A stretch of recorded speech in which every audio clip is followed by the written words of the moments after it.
holidays and Merry Christmas to everybody. We are here at Levi's Stadium on this beautiful Christmas Eve. I know everybody back at home on the East Coast is a little bit chilly. I brought my jacket out here. Definitely not necessary. It is absolutely gorgeous here at Levi's Stadium for what is going to be an absolutely critical game for the 7-6-1 Commanders against the 10-4 San Francisco 49ers. This is Command Center Game Day Live on the Commanders YouTube and social media platforms and broadcasting live on our flagship Big 100 in DC and across Washington Commanders Radio Network. Bram Weinstein joins me. He's calling the plays throughout the entire game. Beautiful day for some football out here, but my goodness, this team needs to be zeroed in, focused in, because there is so much on the line in this game because of the loss that they had to the Giants on Sunday Night Football. Yeah, huge. I mean, obviously we're scoreboard watching right now to see what the Giants do and what Carolina does with Detroit and Seattle playing right now. But if the reality is if they win out, they're in the playoffs. But that starts here against the hottest team in the NFL on a 7-game winning streak with their own Heineke story going on here with Brock Purdy. And this team has been extraordinarily difficult on both sides of the ball. There's so much on the line for Washington today, and we don't want to be scoreboard watching. And this team, we've lived it. They've been giant killers. Like, nothing has been too big for them. They did it against the Eagles. They did it off the bye against Tampa Bay last year. They did it against Pittsburgh on the road when they were 11-0. Why not, right? Why not? On any given Saturday, to remind myself, It is Saturday, and it has been a shorter week for Washington because they did have the Sunday Night Football game. Meanwhile, the 49ers have had a little bit extra time to get ready for this game. But, man, what a fumbling of an opportunity they had on Sunday Night Football against the Giants. Had they won that game, it would have been 91% chance that they made the postseason. By losing that, it was a 38% chance. Taylor Heineke had 2 very costly fumbles. He now has 6 fumbles on the season so far. Yep. Washington, they turned the ball over. They had the chance to win the game at the end. Very controversial calls by the umpires and the refs that had everybody kind of quite frustrated on why they call a certain call. And Terry, don't call a call on Curtis Samuel at the end there. But you have to put that behind you. And this team this week has had to be able to put a terrible loss that cost them a lot behind them and just focus on in. What have you seen from them when you've seen them at practice and just kind of warming up out here at Levi's Stadium? I mean, I think you felt this too. There was a thud in the building Monday and Tuesday, more so than I've seen. You know, you go through the rhythms of a season. Typically, you know, if a team has a disappointing loss, takes a day, whatever, and then it's just gone. And then by Wednesday, Thursday, you just kind of feel like the vibe has changed. Everything's different. Get back on the horse. There's so much to play for. There's no reason to think about what happened. This one took a little longer. You know, they had asked the fans to show up and support them. It was the biggest game in that building in a long time. It had been flexed to Sunday night. I think there was a palpable feeling like this was going to be a show-me game.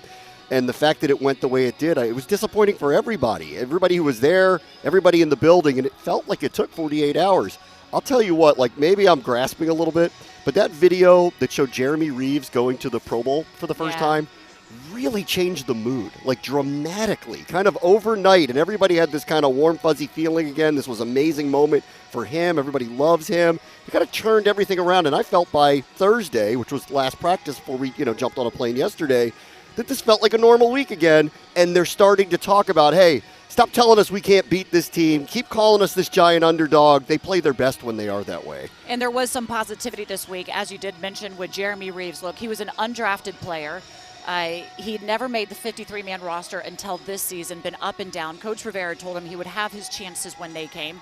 And then on top of that, he loses his mother, which he was very close to last season. So for him to make this Pro Bowl, very genuine emotions. Everybody genuinely happy for him. Of course, Tress Way is going to his second Pro Bowl as well. He won a couple of years ago. John Allen goes back for his second Pro Bowl.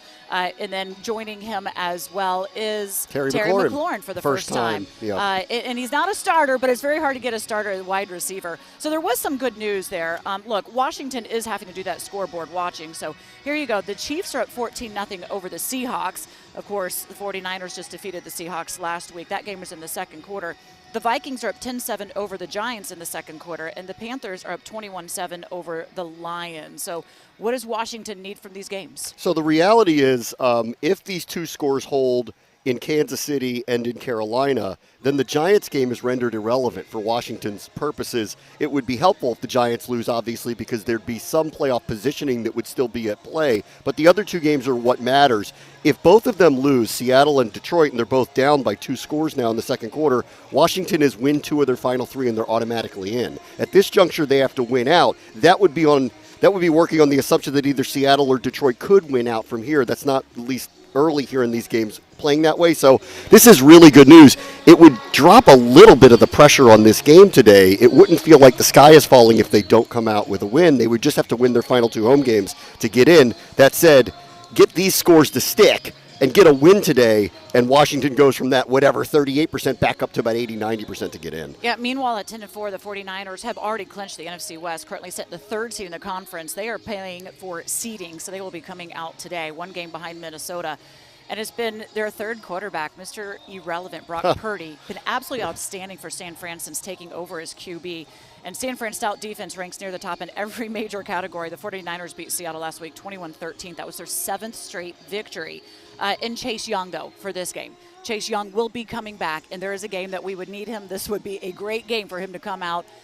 What are you expecting from him, though? Not a lot, to be frank about it. I mean, I think we're all really happy he's going to put on a uniform and play. If he plays more than a dozen plays, I'd actually be surprised.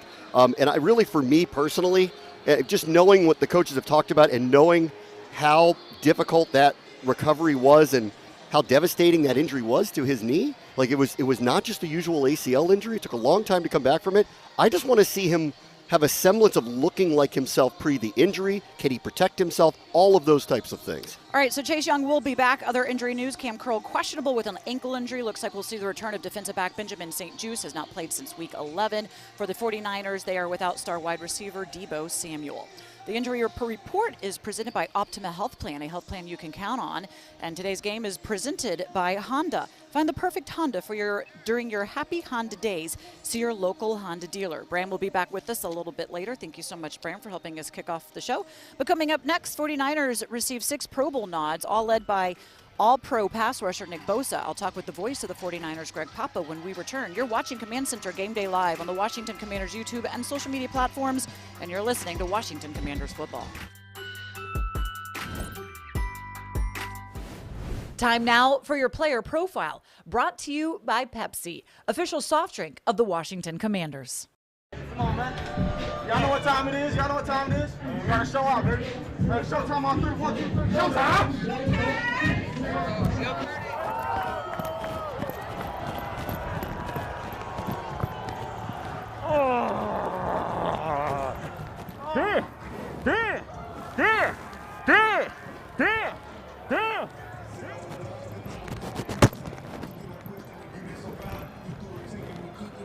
NSA, I got the juice. Here we go. All day now. Let's go.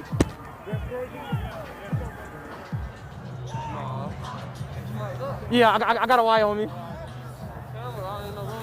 Yeah, I got a wire. Hey, I'm wired up. You better stop doing those movements. You better stop doing that.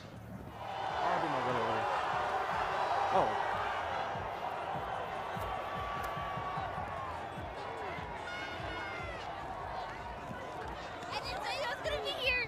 Yeah, I didn't know he was going to be here. That's why I was looking around. I'll see you after the game. Oh my gosh, you got the thing. Huh?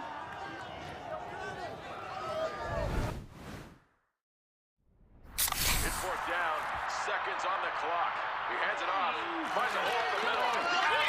Clear, nothing but moves! A touchdown for the win. I can't believe it. Pizza, better with Pepsi. You ever wonder why people are always on their phones? They're banking with Bank of America. Look at this guy. He bought those tickets on his credit card and he's racking up the rewards. She's using Zelle to pay him back for the hot dogs he's about to buy. That's going to bring it to And a the close here announcer? after 3. He's not checking the stats. He's finding some investment ideas with Merrill. And third, as you know, in baseball means 3. Digital tools so impressive, you just can't stop banking. What would you like the power to do? To build the all-new Honda CR-V Hybrid, we took everything you love about the CR-V and kicked it up a notch with excellent fuel efficiency and clear power. For a CR-V unlike any before, adventure confidently with the most fuel-efficient full-line automaker in America, the all-new CR-V and CR-V Hybrid, part of the Honda line of rugged vehicles. Well, my baby does gives me special love. It's your turn. Pizza, better with Pepsi.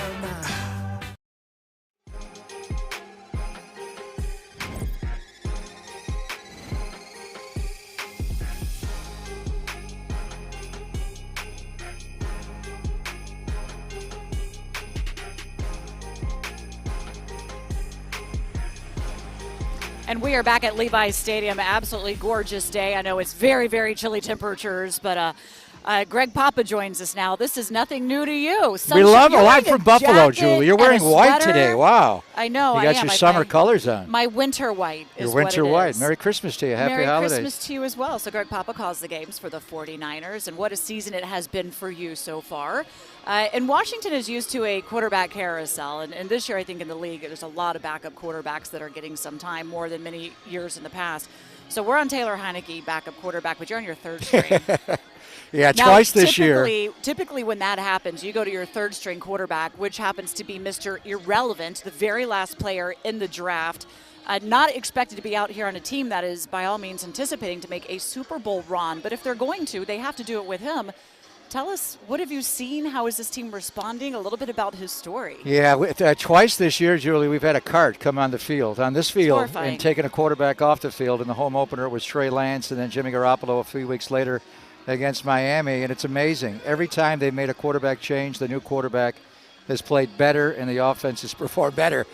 You can somewhat see it with Jimmy, and the offseason saga with Jimmy was really fascinating. And we thought we had him traded to Martin Mayhew in Washington at one point in the offseason, the shoulder surgery. But when Trey got hurt and Jimmy got reinserted, Jimmy's such a vet.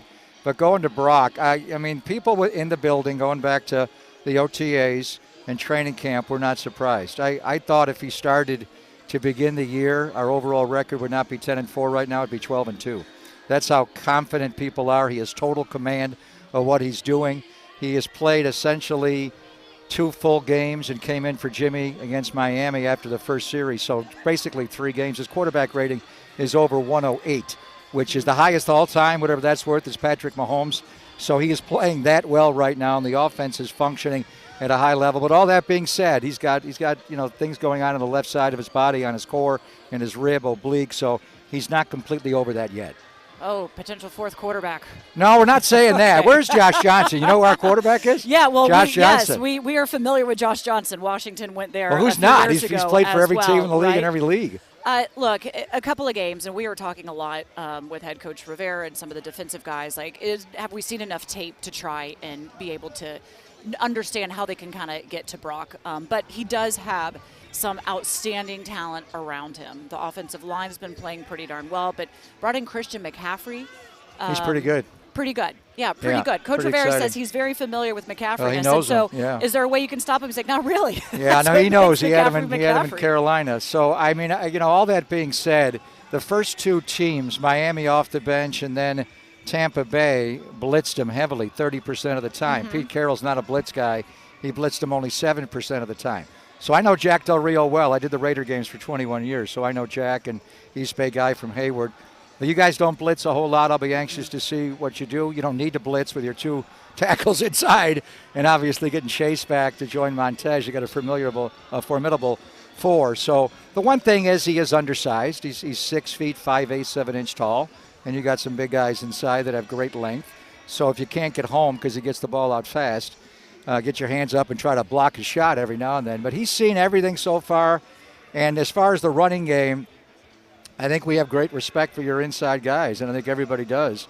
I think you'll see the 49ers get really creative in trying to run to the perimeter against this team with all kinds of actions. They have a Zorro package. 18 Zorro goes right and 19 Zorro goes left, where they get Kyle Juszczyk and George Kittle out in space. And then I think our left tackle, Trent Williams, is pretty good, and he's a pretty good puller as well. So it's going to be a fun game. Kyle does have great respect, a lot of history with his family and the Washington franchise, but he loves Coach Rivera and obviously Jack Del Rio and Scott Turner as well. So it'll be a fun game. Maybe we'll see you guys in January, Julie. Well, that would be exactly what this team is hoping for, but they do need for Washington to, because they did lose to the Giants, they need to get this game. This is very critical And the them. Lions. You lost to the And Lions the as well. Correct. Yeah. So this game is very critical for Washington, and we understand the challenge they're going up against. And you mentioned Trent Williams. I have a feeling it's going to be very personal for him. Is that Martin Mayhew this there? one, that is Martin Mayhew, general manager, walking on by.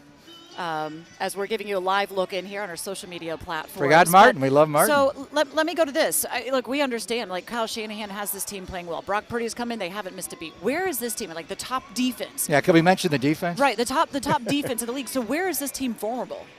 They're not anywhere. The defense is the best in pro football today. I think you go back to the Legion of Boom and the no-fly zone and the 2002 Tampa Bay Buccaneers and the 2000 Baltimore Ravens. Mm-hmm. This defense is fast, and they hit you and they pulverize you. They have the speed of the no-fly zone, the Legion of Boom.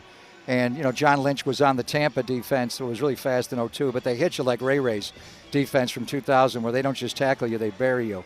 So there really is not an overall weakness on this football team. We thought it was the youth and inexperience of the interior three from left guard, center, right guard. They played really well, but today they get Payne and Allen, so we'll see how it all goes down. Payne and Allen, some of the best interior linemen, of course. John Allen going to Pro Bowl. Deron Payne voted as an alternate, which more than likely maybe he gets to go there as well. They're formidable. That interior of the O-line might be the one chance that this team has to try and kind of go get to Brock Purdy. Thank you very much. You gave us so much hope for the day. Appreciate that, Papa. And I'll tell you one thing, Kyle Shanahan will not let up scoring on you guys. No, because, look, it's personal for Kyle against Washington. Mike's not here today, by the way. So, Mike and Kyle's mom are watching the game with his He's sister. staying home and celebrating Christmas. Yeah. Well, Merry Christmas to you. Same Have a great to you. call. Thanks so much for nice joining us. meeting you. That's Greg Papa calls the games for the 49ers. Now coming up, former Washington quarterback Trent Green is on the call for CBS this afternoon. He'll join me next with London Fletcher, our captain, right here at Levi Stadium. You're watching Command Center Game Day Live on the Washington Commanders YouTube and social media platforms, and this is the Washington Commanders Football Radio Network.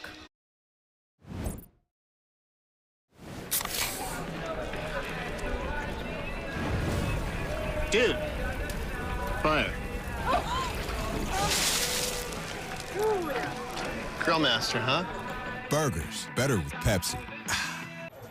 You've already put a parlay on this game. With the Life Parlay you placed to make it here. You bet you wouldn't burn breakfast. You bet your lucky jersey wouldn't shrink. And you bet on your driver's questionable detours and sense of direction. All these bets you made had to be perfect. But you pulled it off, and here you are. So try betting on America's #1 sports book and get up to $2,500 back in free bets if you don't win. With FanDuel, and make every moment more. The holidays are for making memories, and you can count on Honda to help you make them. Whether it's in a capable Ridgeline, adventurous CRV, a rugged Passport, or a dynamic Pilot, start making memories of your own with a new Honda during Happy Honda Days. Buy online, reserve from select dealers, or visit your local Honda dealer today.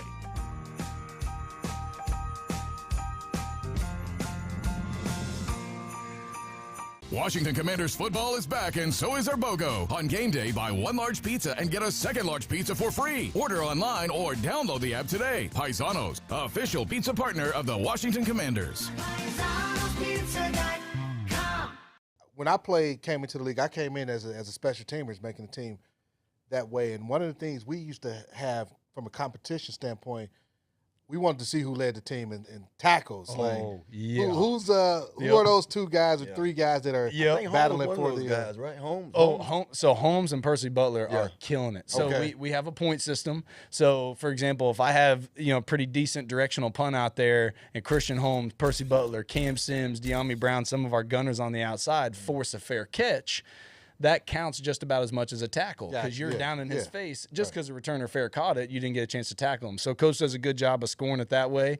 But old Revo, man, all-pro Revo, Jeremy Reeves is killing it. And then Mayo had a hamstring for a few weeks, and him and Mayo were going back and forth for the top dogs. You always got to worry about Khalil Hudson. He's always around the ball. Jonathan Williams is one of the best offensive special teams guys that I've ever played with. He is a dog, man, just aggressive. He runs the ball like a dog. Man, he does, but then you watch him hit people and tackle people. He does such a good job. So we have a great, and a lot of them are vets, so that's really cool too to watch these young guys because you are basically charging up the young guys like, hey, I'm up here balling, let's roll. So it's cool, man.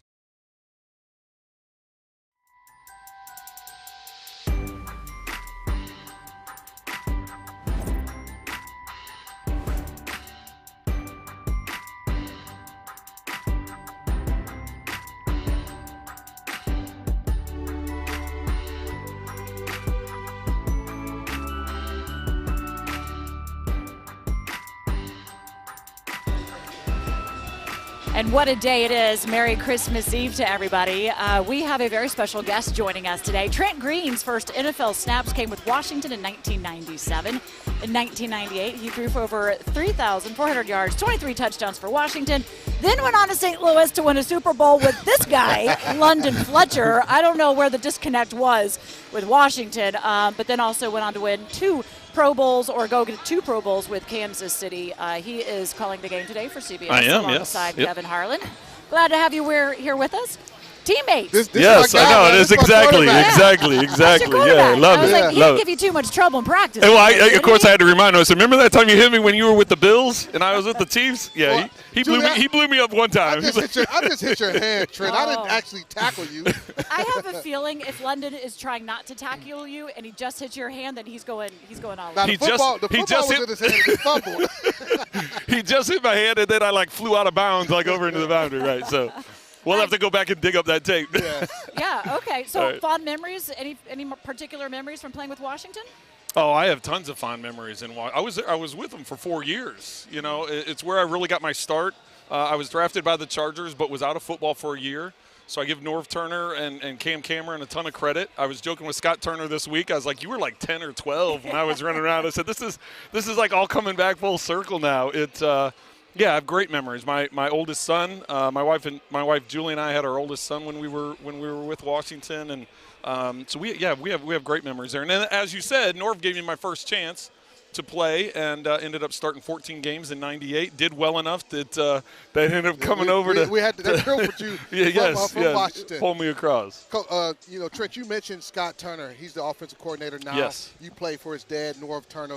When you see Washington's offense now, do you see similarities in the offense that they're running currently as opposed and similar to what you did or what they did when you were here in Washington? There definitely are similarities, and you can see where that foundation is with Norv and the background that he has with that. Likes to run the football, likes to use the tight end, likes to utilize play action passes. Those are all things that were a staple of Norv Turner's types of offenses. Now, where it kind of evolves and where Scott has kind of pushed the envelope a little bit is when you look at the 3 wide receiver sets and what they're doing. That wasn't a real big thing for us.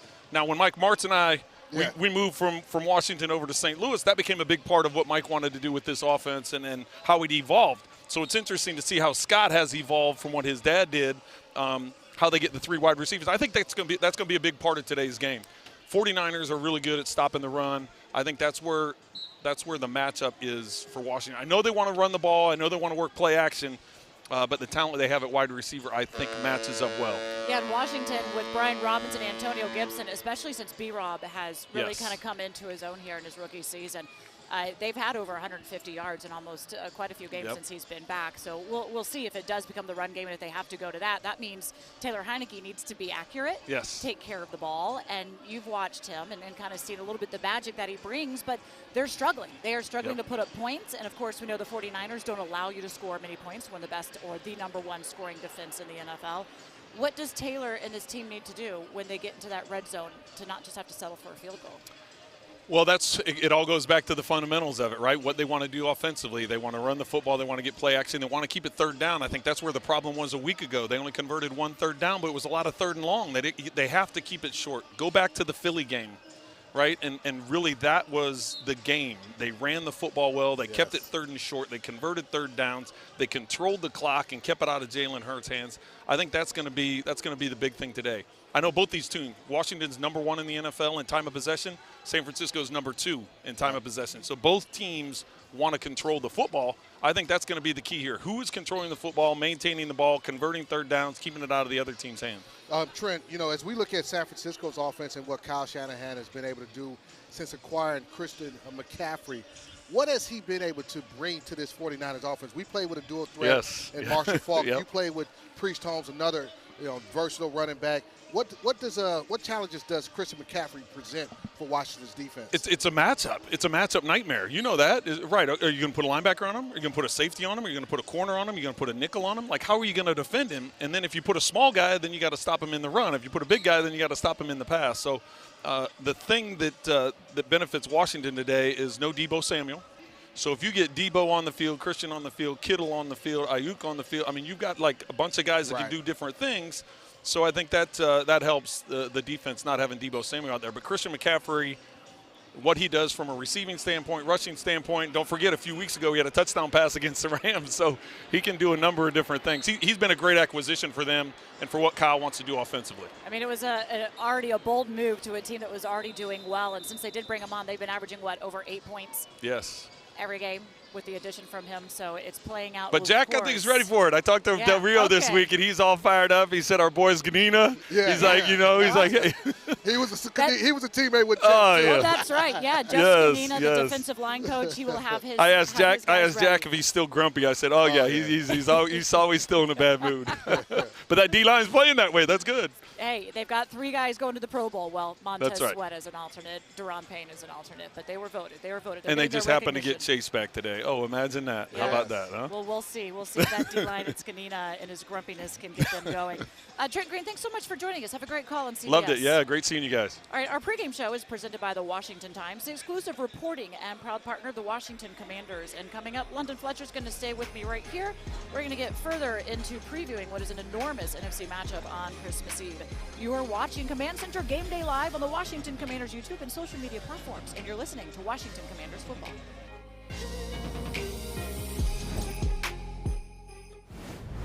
Time now for your fresh takes, brought to you by Safeway, the official supermarket of the Washington Commanders. It is Christmas Eve, and let's get some good thoughts on today's game because we know how important it is for Washington to get the victory. Logan, lead us off with your fresh takes. Yeah, my fresh take this week is that I know the 49ers have the best run defense in the NFL. They've got an outstanding defensive front. The linebackers are outstanding. They run to the football. But I think Brian Robinson this week is going to rush for over 100 yards. I think in order for the Washington Commanders to win this game, they're going to need to run the ball downhill at that team, negate their team speed, and B-Rob is a physical downhill runner. I think that matchup favors us, and it's funny because it fits what we do really well, and it's kind of their main weakness. So I'm looking forward to seeing B-Rob get after it. And we need him to get at least 15 carries, right? Because when he has 15 carries or more, this team is 5 wins, 1 loss, and 1 tie when he's under that. My fresh take would be, I think the Washington defense have what it takes to knock Brock Purdy off his high horse. I understand this guy's Mr. Irrelevant. I understand he has the quarterback whisperer in Kyle Shanahan behind him, and he can lead them to probably any task, but our defense has what it takes. I think they fly around to the ball. We're good at stopping the run. It's going to make it hard for him. Hopefully we can show him something a little different than what he's not expecting and go out there and knock him off. Only a couple of games of film on him. Is that enough to strategize against him? 2 or 3. 2 or 3. I mean, normally 2 or 3 games you get a little bit, you know? Get an idea, let Jack get a good beat on what he's doing. I think that's right. Okay, so there you go. Brian Robinson is running for 100, and Brock Purdy is coming down from being undefeated as Mr. Irrelevant. Those are your fresh takes, everybody.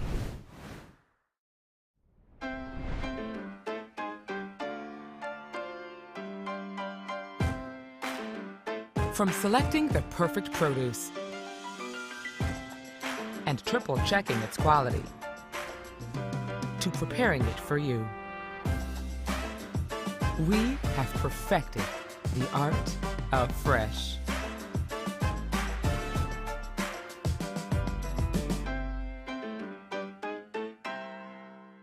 One bag. The winter play was really coming together. Until disaster struck. Tensions were high. Luckily, replacement costumes were shipped with FedEx, which means Mr. Harvey could picture the perfect night. We're ready for the holidays, so you're ready for what's next. The holidays are for making memories, and you can count on Honda to help you make them.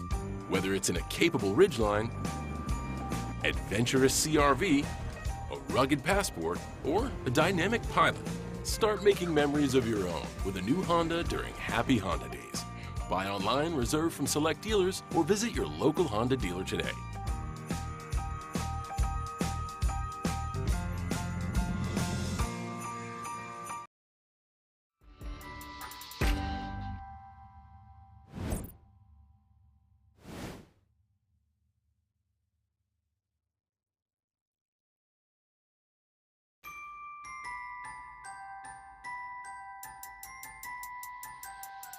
I made 4. Should have probably made about 12. Yeah, okay. Not that I was counting or anything. We agree. Look, Pro Bowlers were announced for this team, and my goodness, there are, 6 names that went out there. You have Terry McLaurin. He's a reserve. Finally getting the recognition, getting out there. John Allen going for his second. Deron Payne is an alternate. Montez Sweat was an alternate? Yes. And then Jeremy Reeves is a starter for special teams. And, of course, I'm sure everybody got to see how emotional he was. What a story it was for him. Look, he went undrafted, did not make the 53-man roster until this year, lost his mother last year, whom he was close with. And so this is really personal for him, and it goes to show hard work pays off, and head coach Ron Rivera says, look, this is what happens. I tell you want to impress me, do it on special teams. And he's doing that, and he's also getting his chances on defense as well. So congrats to all the Pro Bowlers. What do you remember, though, and just how important and that nod and that recognition is? It's extremely important for for these guys, and it's not a situation where you set out trying to make the Pro Bowl, but when you're playing well, it's great to be acknowledged for your play, and because it's voted on by your peers and the coaches, the fans, they don't all the time get it correctly.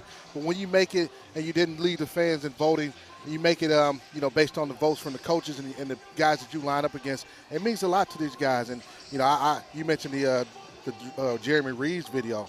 I teared up, Julie. I did too. I watched that. Too. I was like, I teared up. I was like, I'm not crying. You're crying. Okay, I'm crying too. Right. I still get goosebumps thinking about it because, look, we're there every single day. We see the hard work. We see the story behind. I remember talking with Jeremy, and he was when it was COVID and they had 2 different locker rooms, and because he was a practice squad, he's like, yeah, they kicked me out to District 3, Ward 8, whatever. And he's just got the great sense of humor. But he's like, I'm going to work my butt off in order to get inside the building, into that locker room. And it's just great to see him there. As you mentioned, not just Jeremy, you mentioned Deron Payne being an alternate.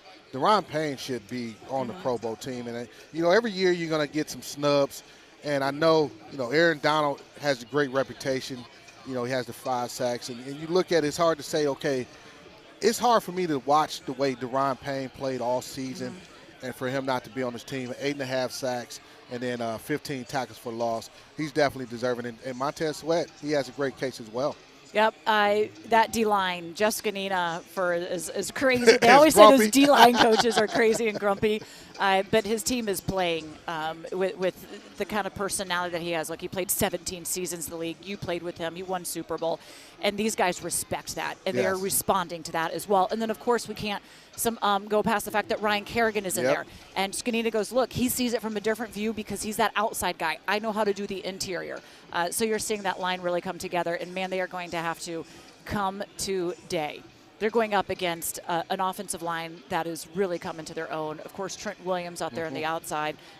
What are you expecting from them today, and how can they try to get to Brock Purdy? Well, I expect them to, obviously focus on stopping the run. The 2 interior guys, Payne and Allen, they're going to have big games. And, oftentimes you think about a guy like Trent Williams, who's a left tackle, and think about his matchup on the edge against the defensive ends. A lot of times when they're running those outside zones, he's looking to cut off the 3 technique. So it'll be times where Jonathan Allen's going to have to beat the block of Trent Williams. So he's going to have to be great in his technique.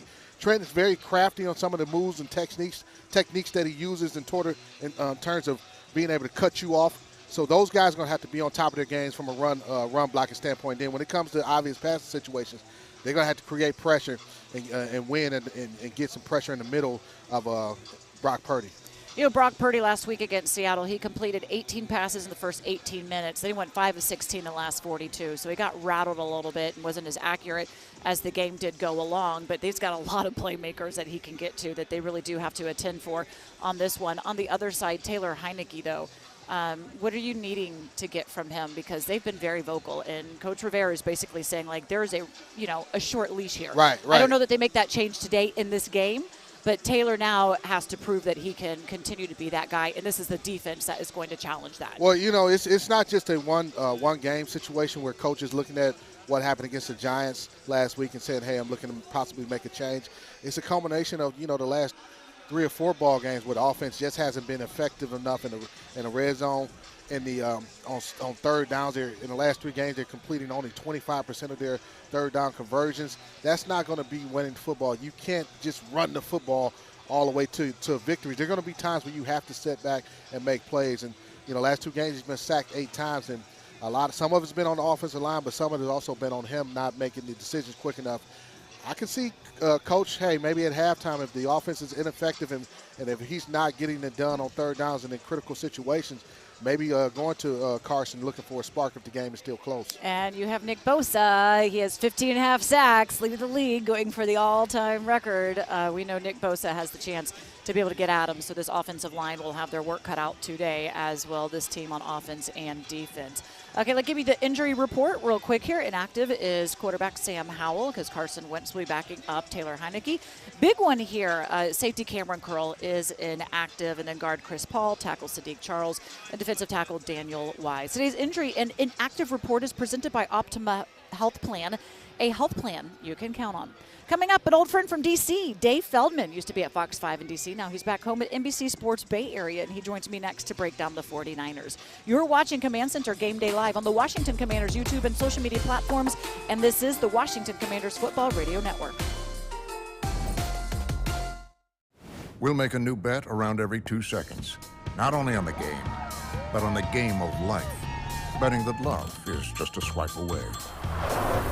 Betting on picking up that curious hitchhiker carrying a bowling bag. And betting that he doesn't turn out to be a cornhole prodigy. Every moment in life is a bet, but life doesn't offer you up to $1,000 back in free bets if you don't win. So bet on America's #1 sportsbook, FanDuel, and make every moment more. Hey, thanks for working through the holidays. Clara, Dad says you're working over Christmas. Here you go, Mrs. Person. Let me pay you. No, you're not going to pay me.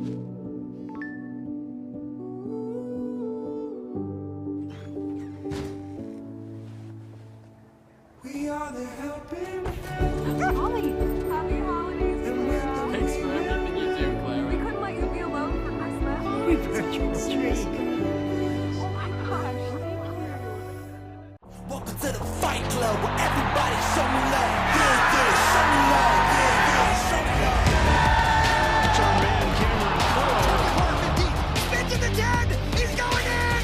Touchdown. Down he goes. McLaurin near sideline. It's caught. Touchdown. Touchdown Washington. Kendall Fuller has a takeaway. That makes a Commanders touchdown.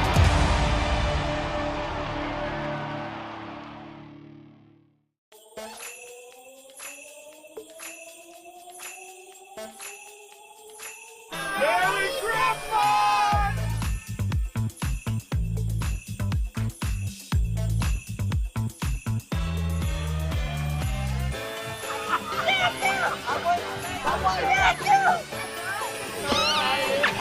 Happy holidays. Take care, okay? Come here, buddy. Happy holidays.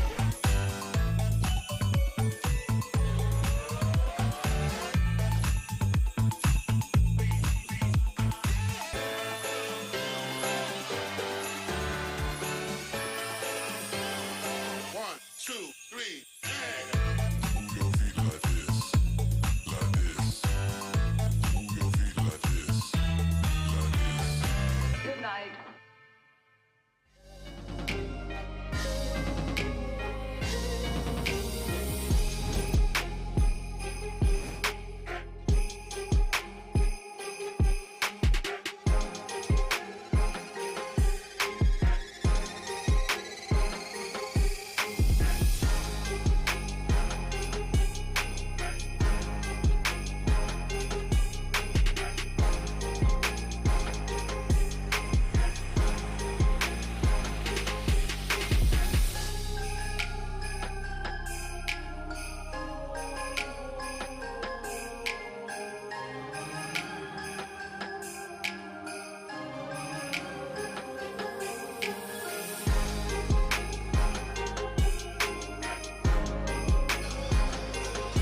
And how about a deal for football season from Lido Pizza? Get an 18-inch 2-topping Lido Pizza, 8 pieces of cheesy garlic bread, and a half pound of boneless wings for only $36.99 plus tax.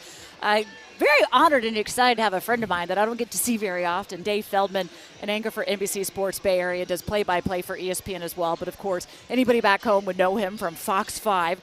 So many years as the sports director there. Good to see you again, my Julie, friend. great to see you, my friend. This is also home Welcome for you. to our warm weather. Thank you. I know everybody back home is in, 11 degrees, freezing.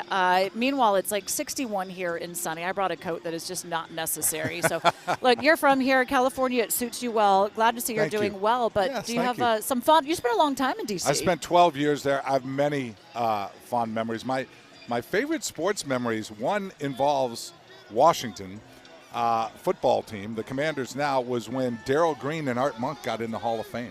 I was sent to Canton. And CJ will remember this too. They gave Art Monk a 15-minute standing ovation, and they would not stop because he had been passed over, and they thought this was so long overdue and was one of the most popular Washington football players of all time. So that and Joe Gibbs coming back, and Maryland and Gary Williams winning the national title. Oh, I still have that iconic image of Gary Williams holding thing and going on up. But yes, there's a lot of great memories that Washington has had, and of course we are in our 90th year, our anniversary, and it was great to see Art Monk back, Ricky Sanders, all of those guys together. It was really special as we tried to bring our alumni back, and coming back also. It's a little bit of a homecoming here for head coach Ron Rivera from California. Yeah, as he grew up in Seaside, right outside of Carmel, and whenever we go down and play those iconic golf courses, you go right by Seaside High School where he went, and I always, he played at Cal. He was on the field during the play, so I always remember Ron Rivera as a Northern Californian. I was talking with him. I said a lot about coming into this game. It's about the players. It's about, look, a team 10-4. For San Francisco coming in and the way that they've been running, 7 wins in a row here. In Washington just dropping a big game on Sunday night against the Giants. I said a lot of this comes down to just coaching, right? It's a game of chess. I said, how much do you really relish that going up against Kyle Shanahan? He's like, well, that's what this game's about. But what is it about Kyle that you've seen covering him that he has this team and he's considered one of the, most genius head coaches out there? Right. Certainly offensively. Well, he's got so many great weapons now, Julie, right? Because we'll get the quarterback in a second, but Deebo Samuel, who won't play today, but George Kittle, and now Christian McCaffrey and Brandon Ayuk. He's got all these great weapons, and Kyle is a chess guy. He is like an offensive genius, so he likes to move them around, and he's a real sort of analytical guy and likes to think. And I think this new guy, Brock Purdy, Mr. Irrelevant, the last player picked, but he did play 4 straight years at Iowa State and had a lot of experience. Kyle Shanahan's actually calling some plays for him that he didn't call for Deebo, and he didn't call for Trey. So I think he's getting the most out of this quarterback who doesn't look like a rookie. Of course, head coach Ron Rivera, we were laughing even as well. It's like, what's the difference? And, he said of the teams that are winning and not, it's a quarterback. And here they're on their 3rd-string quarterback, and they are winning. But it's a testament to Kyle Shanahan and the weapons they do have around him. How have you seen the offense, though, change since Brock has come? Is it more simplified? Are there different plays? What are they? I don't think it's more simplified. I think, if anything, Kyle's put in more. I think maybe it's a little more complex. In their last game on Thursday night, they clinched the division against Seattle. One of the first things he did was a play called Hollywood, where he faked a handoff this way, faked a handoff that way, and then found Kittle down the middle. And they hadn't run that before, fitting. Julie. We hadn't seen a fake in Hollywood. Yeah, fake in Hollywood. Very good. And we hadn't seen that play before. This guy just seems to have a lot of poise. And let's not underplay what McCaffrey coming here did. It gave us all kinds of options. I wonder how much he'll play today. 49ers still playing to move up to maybe the 2nd spot. They're in the 3rd spot. They can only go to the 2nd, which would guarantee 2 home games. So we'll see how much they play like McCaffrey, how much a workload he gets. This stat line, it just blows my mind from Purdy. He's the only quarterback since 1950 with 2+ passing touchdowns, 0 interceptions, and 115+ passer rating in each of their first 2 starts. Yeah. Maybe it's time that maybe there's enough film out there now that defensive coordinator Jack Del Rio can try to confuse him and get to him, because everybody's going to have their day where they make their mistakes, and we've seen that a little bit from him as well. But again, it does come down to that chess piece. So the chess piece on the other side is, how can Taylor Heineke get this done? It's a pretty good defense. I mean, and the front line, Nick Bosa might be the defensive player of the year. Mm-hmm. And he's going to 15.5 sacks. He's going to try to get to know your quarterback pretty well and say hi to him, Julie. He's so good. And I still, even after covering football as long as I have, as long as you have, when Bosa comes out here and warms up, and sometimes he comes out here without a shirt on, it looks like a superhero that's been inflated, you know. And I was like, the last thing you'd ever want is that guy running those full defensive speed. tackles, they have those bodies, though. Right. They are just built But like even that. they are, but even for someone that's built like that, his is like even more? $1 million. Yeah. All right. Well, guess what? We're getting Chase Young back. I know. I heard that. So I know. We'll he see. might get to know Brock Purdy today. Yeah. So the two Ohio State guys probably going Right. at it. I know Chase wants to be able to, look, Nick came back from injury, had an outstanding year. Chase still trying to work his way back. I don't know how much to anticipate or expect from him, but certainly there'll be some packages where he can come out here and kind of see what he can do. I know he'll be motivated. Yeah. Okay, Dave Feldman, thanks so much. Good Julie, to see great you. to Good see to you catch too. up with you. Next time we need to have a cocktail and just break sit some down. bread like we Yes, used to do at we did. Chadwick's before We they used closed to. it down. We certainly did. Oh Yeah. my goodness, back in the day. Used to love that spot. Yeah. Oh, how things change, but you look great. Glad You to have too. you here. Okay, coming up, my weekly conversation with Commanders head coach Ron Rivera as he grew up, as Dave was saying, not too far away from here, played college ball at Cal Berkeley.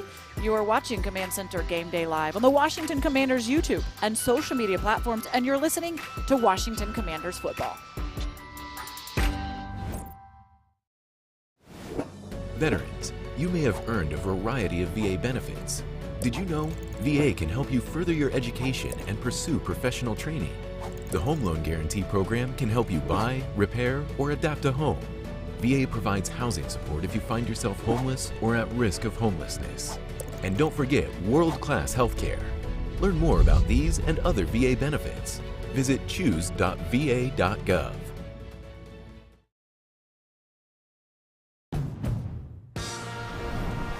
To build the all-new Honda CR-V Hybrid, we took everything you love about the CR-V and kicked it up a notch with excellent fuel efficiency and greater power. For a CR-V unlike any before, adventure confidently with the most fuel-efficient full-line automaker in America. The all-new CR-V and CR-V Hybrid, part of the Honda line of rugged vehicles.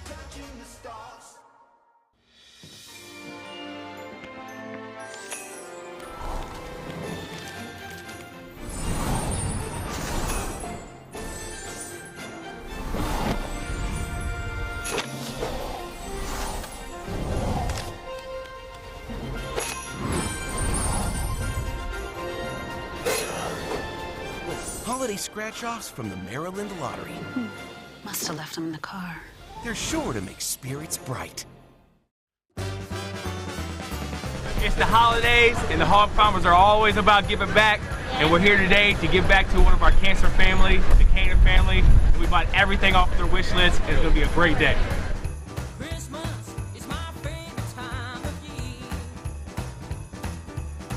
With pediatric cancer, a lot of times it can be really stressful on the families, not just emotionally, physically, but also financially. So what we wanted to do, Hog Farmers and Beyond Entertainer, is grant Mom with a $1,000 grant. Oh my gosh. Thank you so much. But we got one more thing. We try to keep it secret. Is we got everything you guys wanted on y'all's wish list for Christmas.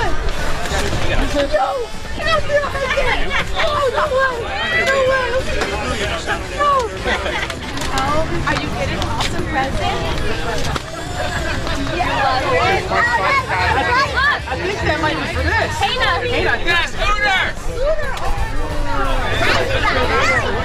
Yeah. Today was day 19 of Leno Claus, and we brought out the Nye family to the game. They're sitting in the suite. We collaborated with the Hog Farmers today, which is an amazing organization here in Washington. Cleared their wish lists and gave Mom $1,000 today on behalf of Beyond Entertainers.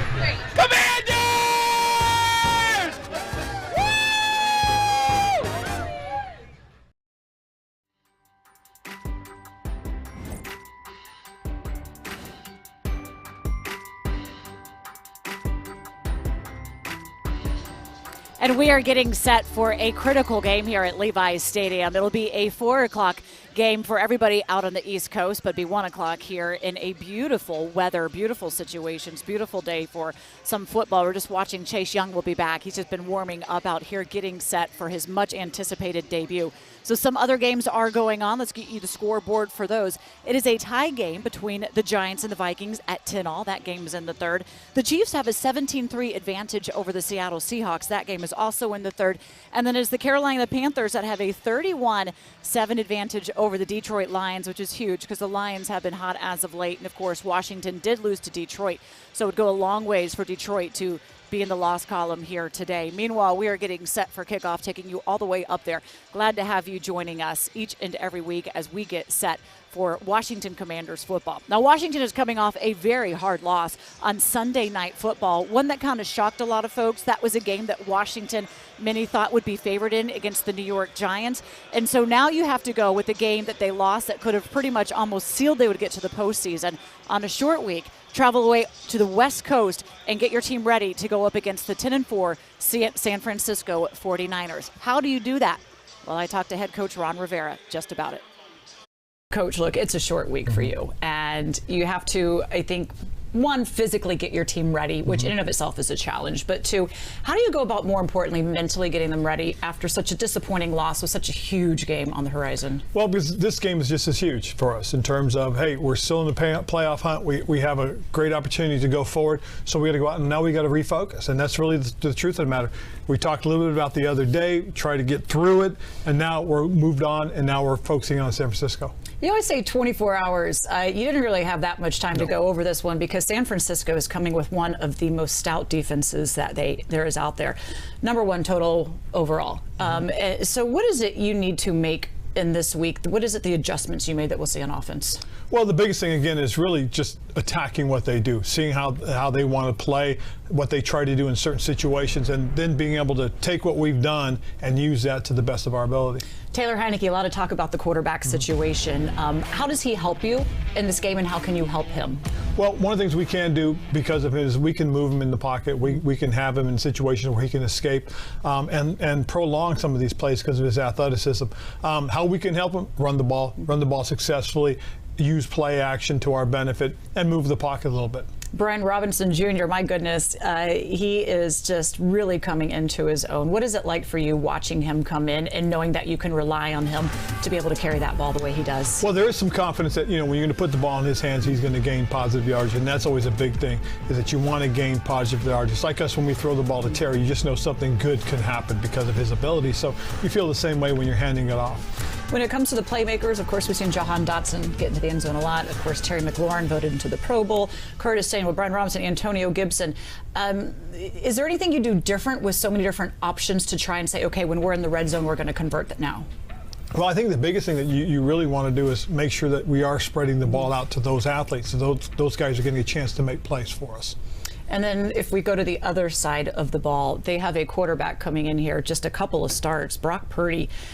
Have you seen enough of what he does to kind of feel confident in your game plan? I think so, and it's not just necessarily what he does, but with what they do and then what they do with him. They've got some tremendous football players on that side. They've got a terrific tight end in Kittle. They've got wide receivers that are very athletic guys that can get vertical. And they got Christian McCaffrey, who I know very well, in the backfield. So they've got playmakers they try to spread the ball to. We just got to, be on our game so we can understand and figure out where we think they're going to go and to who. Knowing that Christian McCaffrey can basically do everything, line up everywhere, and your familiarity with him, what's the best way to try and limit how he impacts the game? Well, I think the biggest thing is if we can slow the running game down, it does change some of the things that they want to do because running is such a big part of what they've done. Kyle Shanahan's been a tremendous job since he's been there. They're a very physical running team. So if you can slow that down, it makes their play action ineffective. If not, it becomes a very good weapon for them. What did you feel about the defense coming out of last week and where they are now?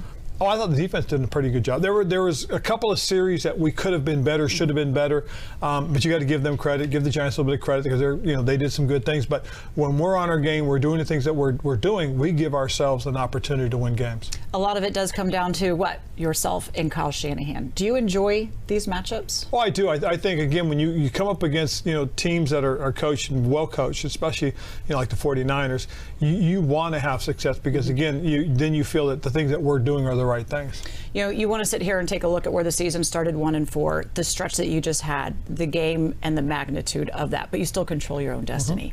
How do you convey that message to the players? I think more so than anything else is we just got, you know, it's very blunt, it's very upfront. As guys, just look at where we are. We're right there. We're at the edge. You know, we have right now technically the last playoff spot. So if we continue to play well and put ourselves in that position, we can control our destiny throughout. Fletcher rejoins me. We talk about how Washington can break up the Brock Purdy party. You're watching Command Center Game Day live on the Washington Commanders YouTube and social media platforms, and this is the Washington Commanders Football Radio Network.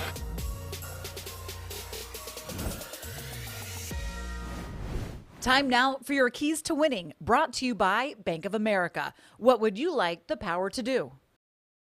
We understand how big this game is and that Washington absolutely needs to get a W, but it's not going to be easy the way the San Francisco has been playing. They've already clinched a playoff spot, but they are going for seeding. We are going to get their best. Santana, how do you take them down this one? One of the things that stands out to me is we have to minimize mistakes, and I think on top of minimizing mistakes, we have to go out there and win the turnover battle. Something that I didn't speak on last week, and what happened? We had two turnovers, you know what I mean? So put that on me. I didn't speak on it, and I tried not to, saying, you know what, Tanner, don't be superstitious, don't be that guy. But I think if we do those two things, we have a chance.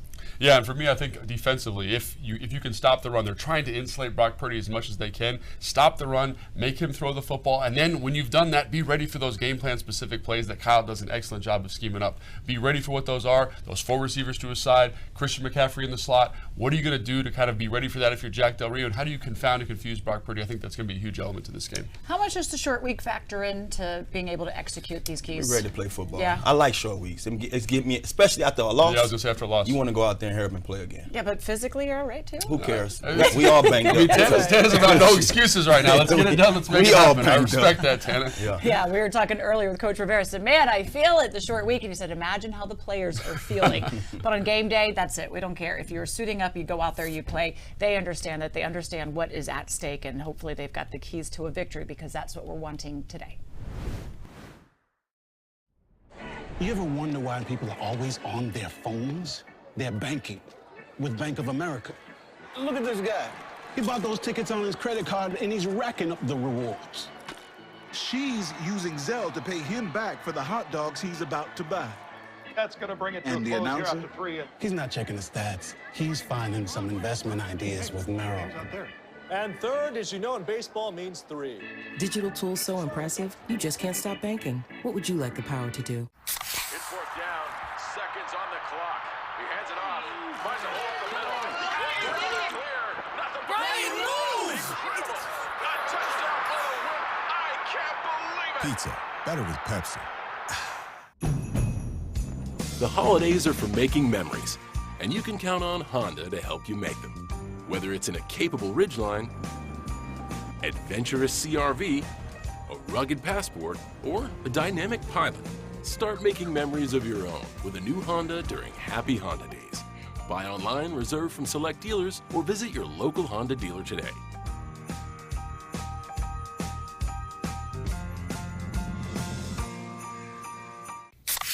Well, my baby does gives me special love. It's the kind of stuff. Honey, it's your turn. I'm on cloud 9.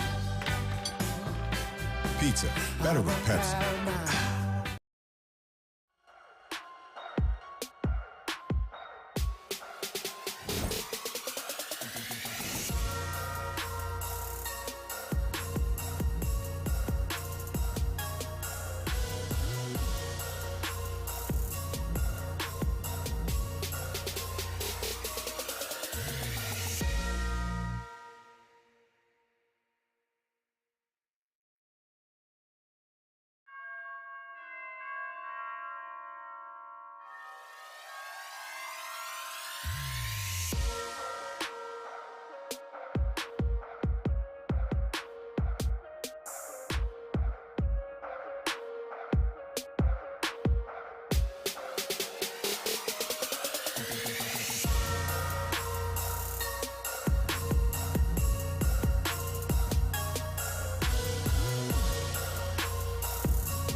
And we are presented by Chesapeake Employers Insurance Company, now with lower worker comp rates and a corporate dividend. London Fletcher joins me back here again.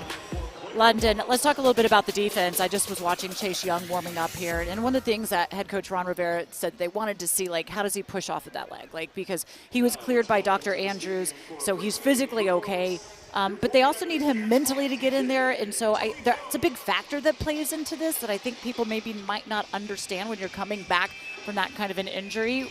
What do you want to see? What do you anticipate seeing from him? Well, I just want to see that in terms of seeing him play full out, playing all out, not being kind of reserved.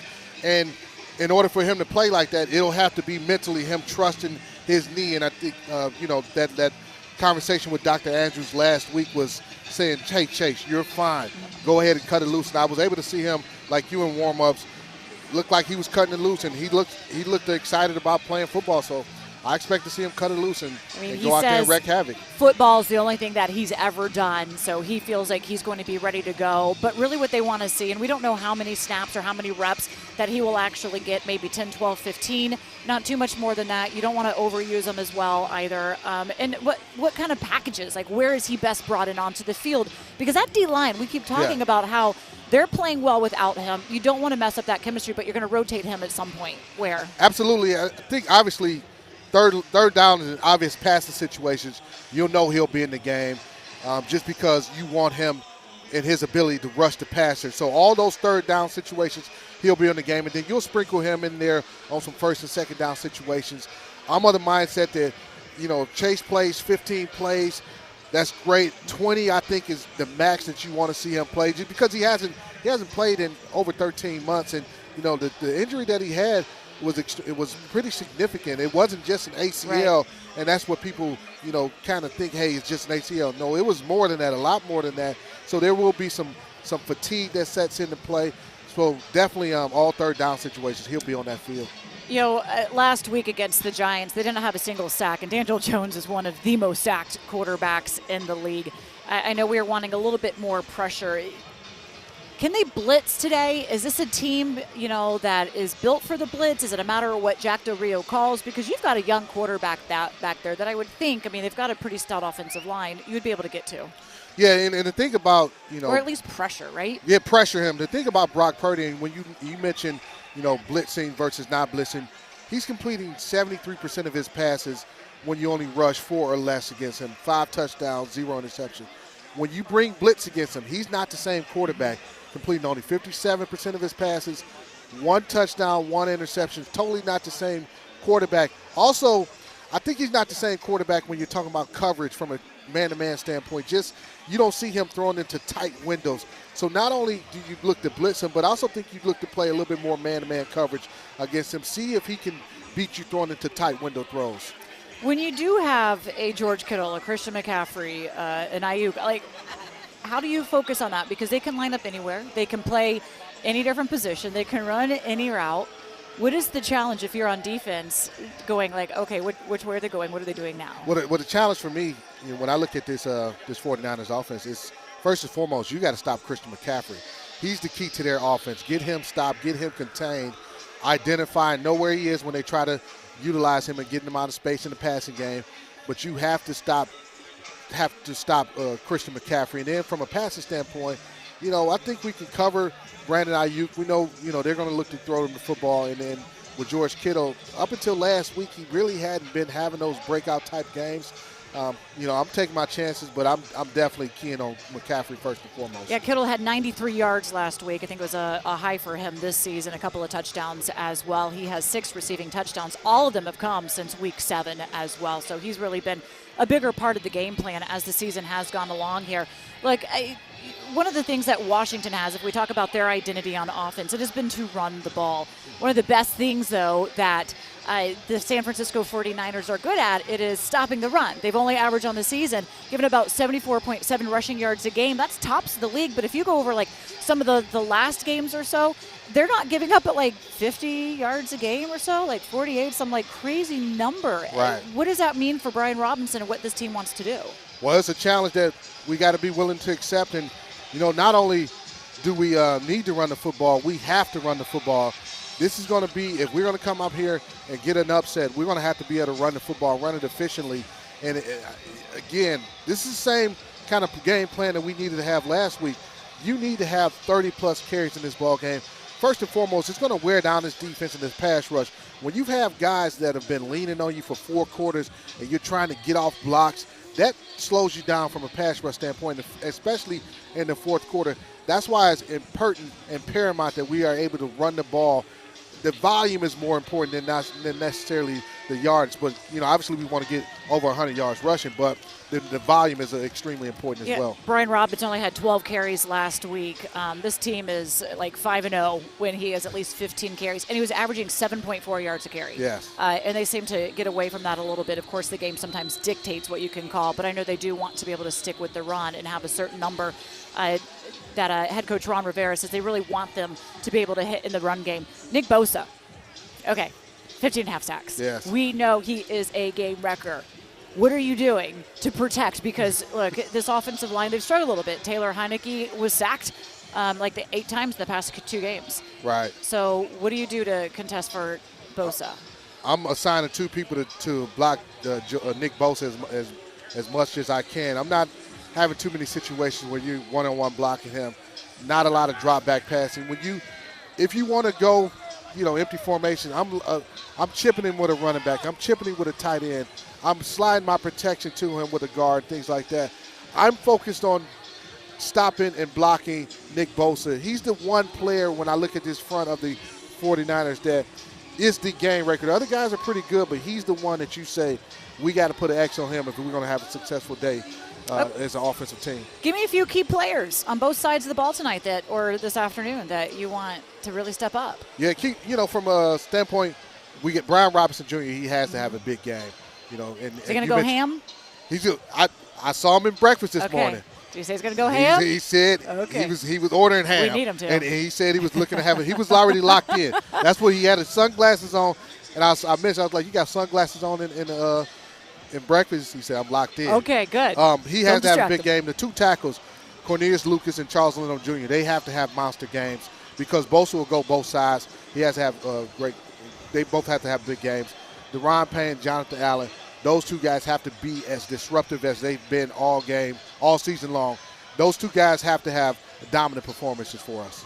There you go. That's coming from our captain, the commander, London Fletcher. And when we come back, Bram Weinstein joins me again here at Levi Stadium. You're watching Command Center Game Day Live on the Washington Commanders YouTube and social media platforms, and you're listening to Washington Commanders football. Washington Commanders football is back, and so is our BOGO. On game day, buy 1 large pizza and get a 2nd large pizza for free. Order online or download the app today. Paisanos, official pizza partner of the Washington Commanders. You've already put a parlay on this game with the life parlay you placed to make it here. You bet you wouldn't burn breakfast. You bet your lucky jersey wouldn't shrink. And you bet on your driver's questionable detours and sense of direction. All these bets you made had to be perfect. But you pulled it off, and here you are. So try betting on America's #1 sports book and get up to $2,500 back in free bets if you don't win. With FanDuel, and make every moment more. To build the all-new Honda CR-V Hybrid,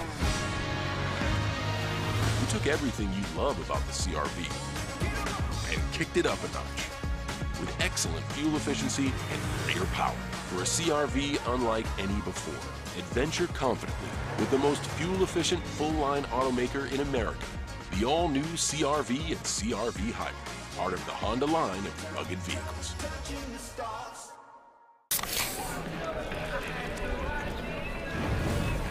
Dude, fire. Grill master, huh? Burgers, better with Pepsi.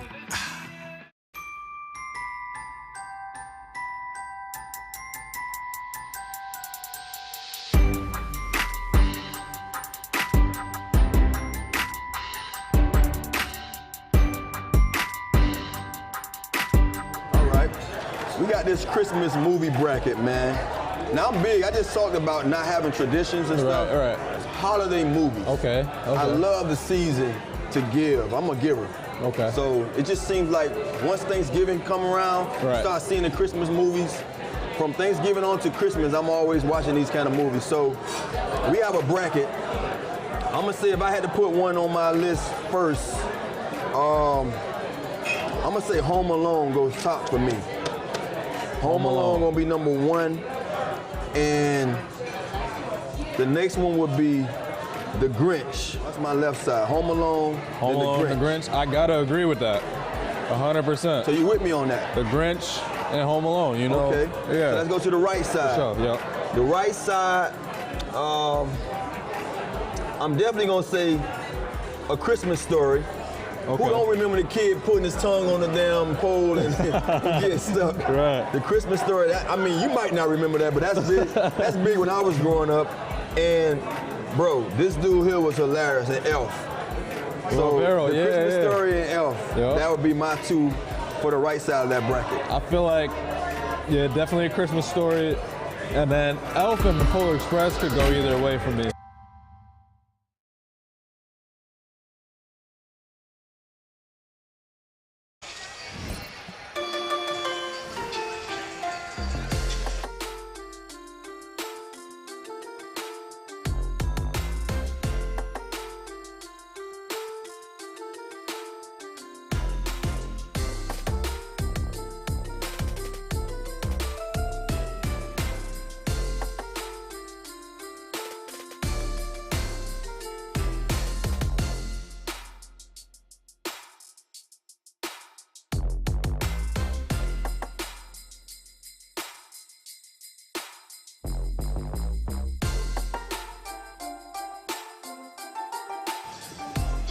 Taylor Heineke's 19-yard touchdown pass to Jahan Dotson is the intelligent play from last week's game. Command the cloud and dominate cyber operations with Fognigma.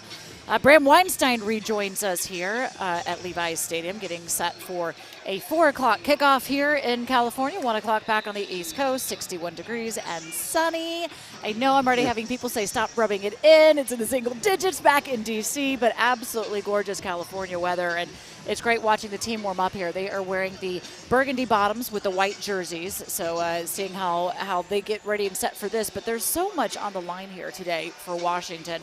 But there's also now having to do the scoreboard watching, Bram. So let's give us the updates on what the playoff picture looks like right now. I mean, this has been going on for weeks that the scores have really fallen in their favor if you kind of look around the league. Chiefs lead the Seahawks at home 17-3, third quarter. Panthers are blowing out the Lions 31-13 in the third. Lions have shown the propensity to come back, so I'm not going to count any chickens yet, but 31-13 there. Giants up 13-10 on the Vikings on the road, fourth quarter. Vikings are in the red zone, though, so we'll update you on that. It's really the other two scores that matter for Washington. The Lions were to lose and the Seahawks were to lose. Both would have 8 losses on the season. Math says Washington wins 2 of 3. They're in. Okay, so this is what it is. Meaningful football in December, and very exciting because we are in the mix, but of course a lot has to go our way, and Washington has to be able to make sure that they put the wins together. Not going to be easy here today. So we're watching the team warm up, and we are of course showing you that on our social media platforms. And you see Carson Wentz out there. Yeah. And head coach Ron Rivera said, look, he thought about it potentially last week. Had Taylor had not thrown that one touchdown pass in that drive early on in the second half there, of maybe making a change. Yeah. Where's the leash for Taylor Heineke today? I think it's short. I don't think it would happen very, very quickly. I don't think that that's the case. But I think if Washington has the similar output that they've had in recent weeks, and specifically like last week against the Giants, where they're having a hard time converting drives, scoring points, finishing drives, getting third down conversions. They're 4 of 24 on third down the last couple of weeks. I mean, that's just not going to cut it against a defense like this, that I do think that Carson Wentz will have an opportunity to play. This is Taylor's job to lose, though.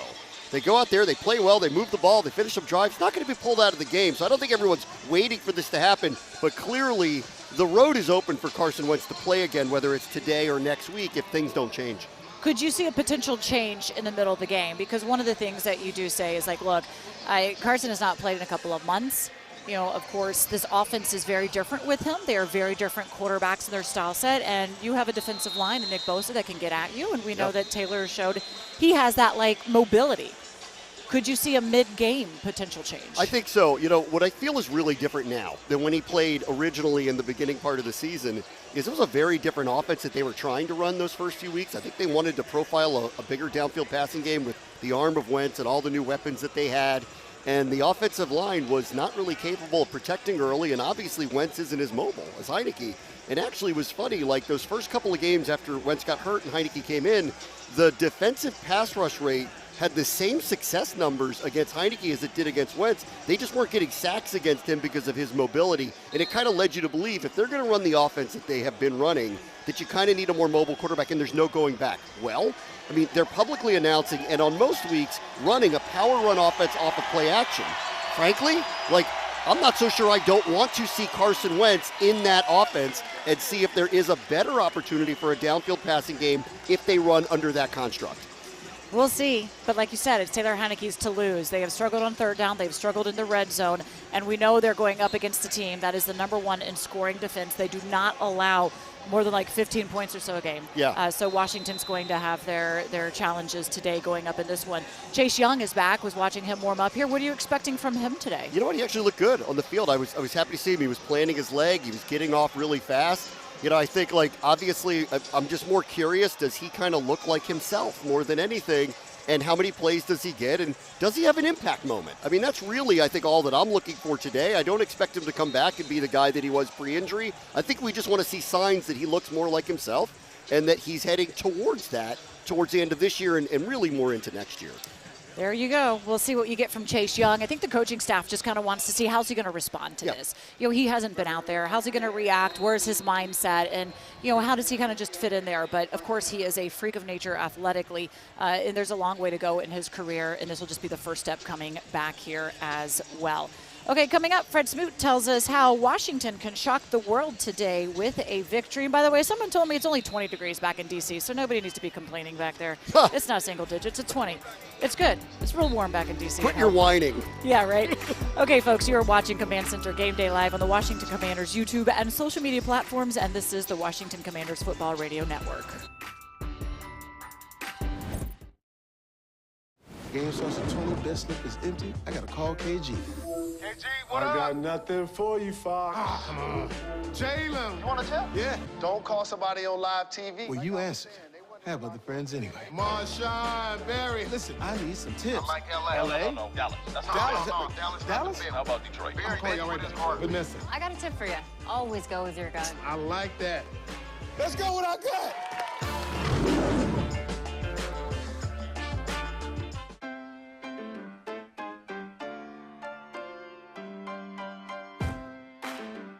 From selecting the perfect produce and triple checking its quality to preparing it for you, we have perfected the art of fresh.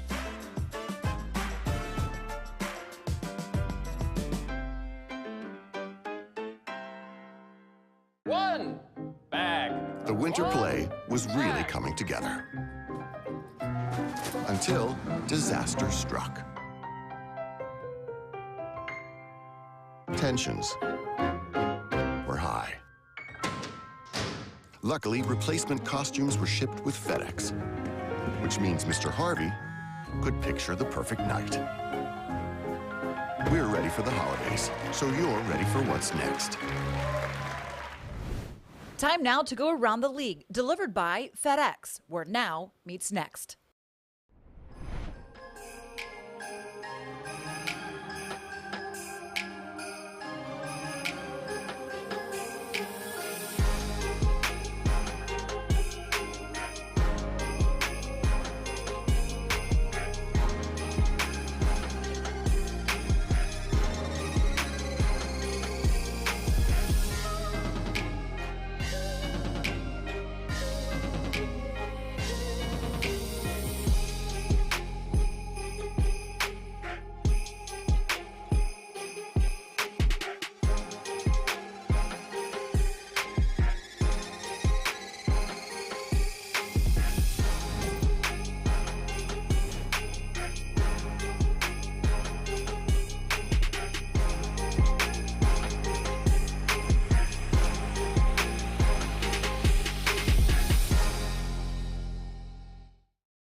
here presented by Victory Van Moving and Storage, delivering excellent services for 75 years and a proud partner of the Washington Commanders.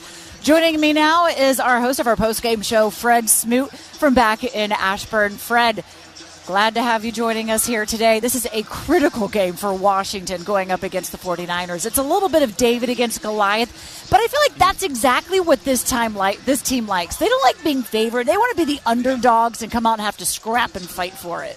That's what I was about to say, Julie. This team has the ability to play up. We've seen these guys do this year after year after year.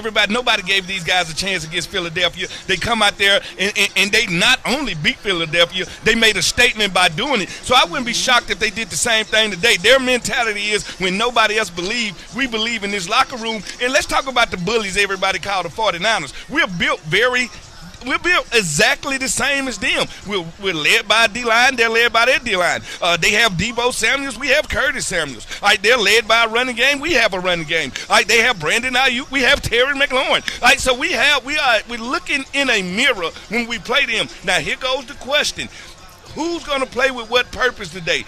We need this game. Do the Niners need this game? And that's the question. Yeah, they have already clinched the division and a postseason spot with it, but they are now going for seeding in this one. You talk about kind of having to fight for it as well. I want to get your thoughts on the Pro Bowler, Jeremy Reeves, and the fight that he has had coming into the NFL and being able to make the Pro Bowl as well as a starter for special teams. When I think of him, I just think about resiliency.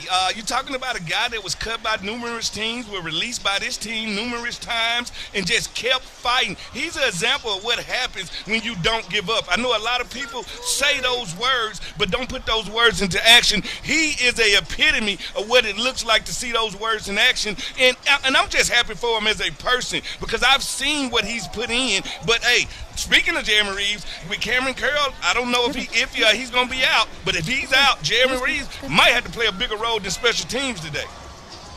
Yeah, look, Reeves has done in special teams. Always, we know you can't discriminate against like how important or take into consideration how important that they really are. Pro Bowler Terry McLaurin, I was just watching. He got a pass right over here, almost running into the fans on the sideline.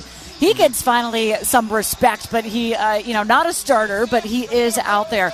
How important is what he does along with Curtis Samuel, along with De'Ami Brown, along with Jahan Dotson against a very stingy 49ers defense? Well, Terry is the guy that the 49ers have to account for every down that he's out there. He's the guy that changes the play call for the defense. He's the big play threat. He's the guy that can change this game and actually give us a chance to win this game. He's the guy when the middle linebacker comes out here, they put the sprint to wherever 17 is. He's the guy that you have to really focus on. He opens up everything. The run game, the pass game, everything when it comes to this team is Terry. Our identity on offense is run the ball and get the ball to Terry McLaurin. And the 49ers know that. And then you also have Taylor Heineke. Look, Terry McLaurin's numbers have gone up since Taylor Heineke has taken over. We just have Santa over here taking a picture with one of the officials. It is Christmas Eve by all means. I don't know. It's got to be a bit warm for Santa wearing this costume today. He's way far away from the North Pole.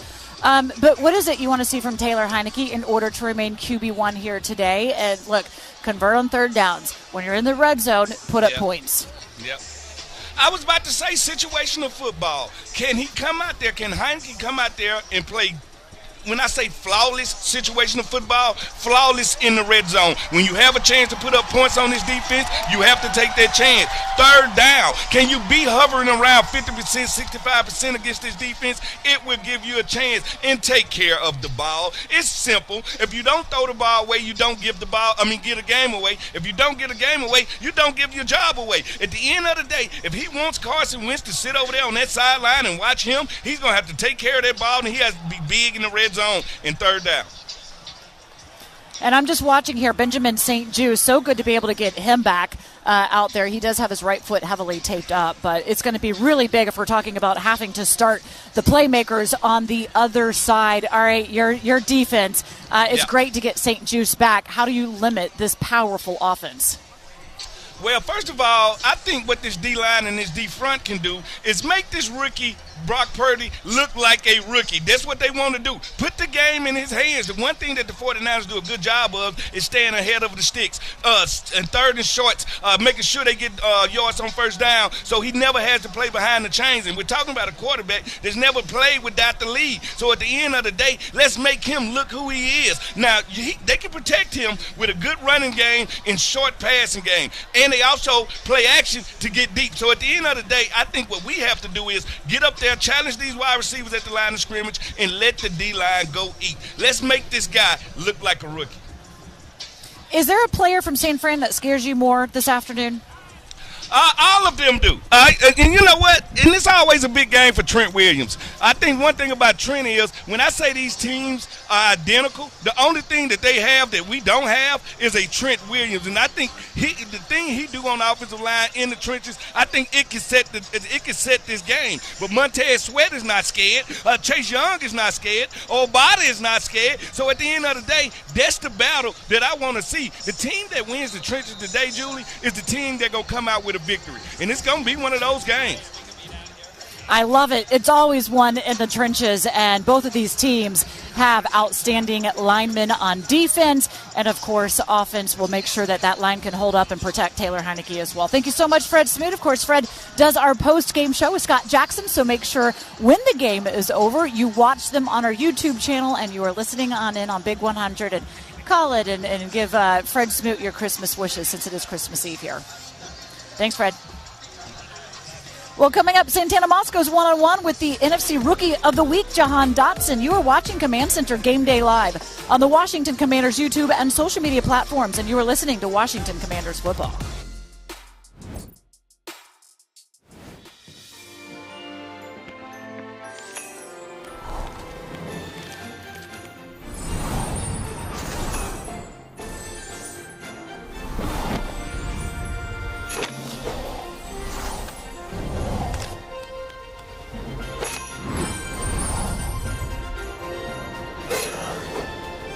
Holiday scratch-offs from the Maryland Lottery.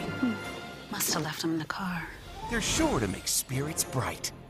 Hey, thanks for working through the holidays. Clara, Dad says you're working over Christmas. Here you go, Mrs. Parson. Let me pay you. No, you're not going to pay me.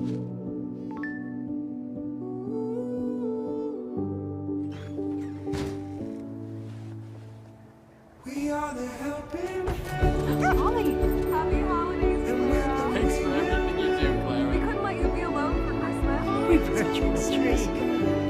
Oh my gosh.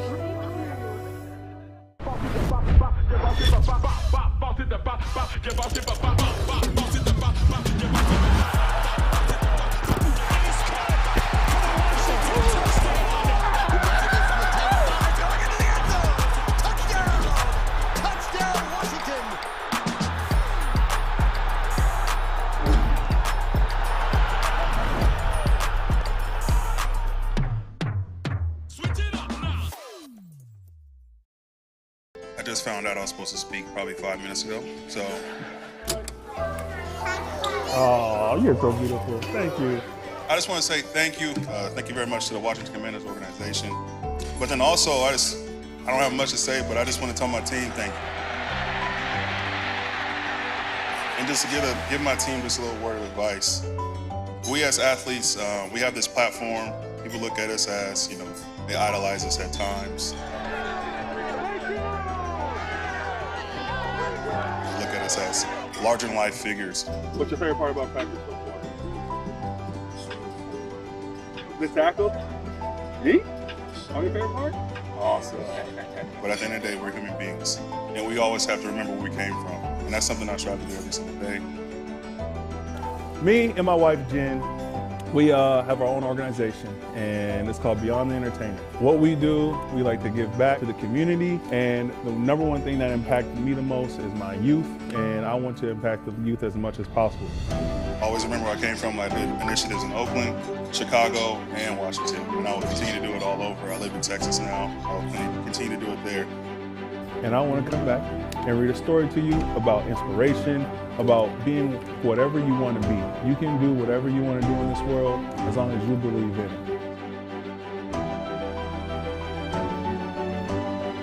Just remember to give back to your community and I'll always remember to pay it forward. And thank you. Appreciate it.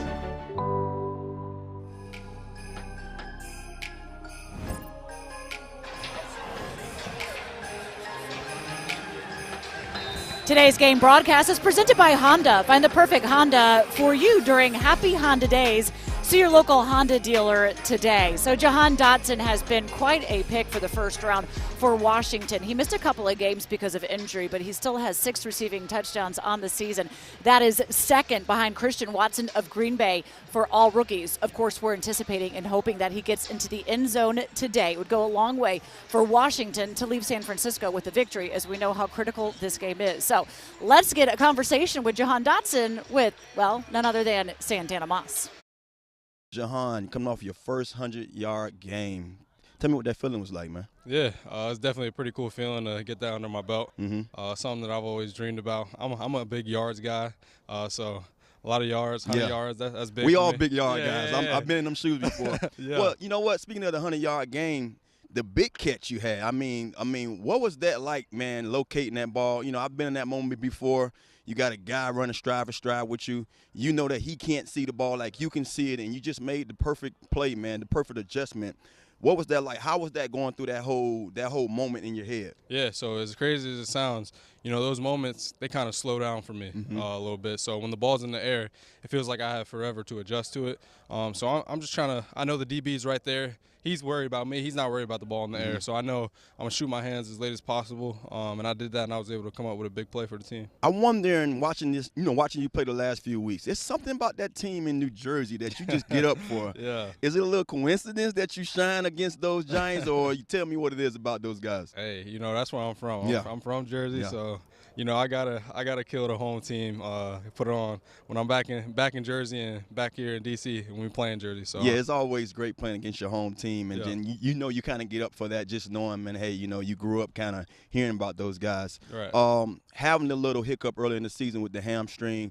What was that transition like to get back into real form? It seemed like you look like yourself again. You know, how was overcoming that, you know, now feeling like yourself again? How that feeling been for you? Yeah, it's been great. You know, when you get to take a step away from the game, it really makes you realize how much the game means to you. So getting back out there, it meant the most to me, and I wanted to be 100% and just give it all for my team. So just getting back on the field was big for me. Yeah, it's great. You know, early in the season, we was all saying that you had so much chemistry with Wentz, and now you have to experience something that I experienced so often in my career.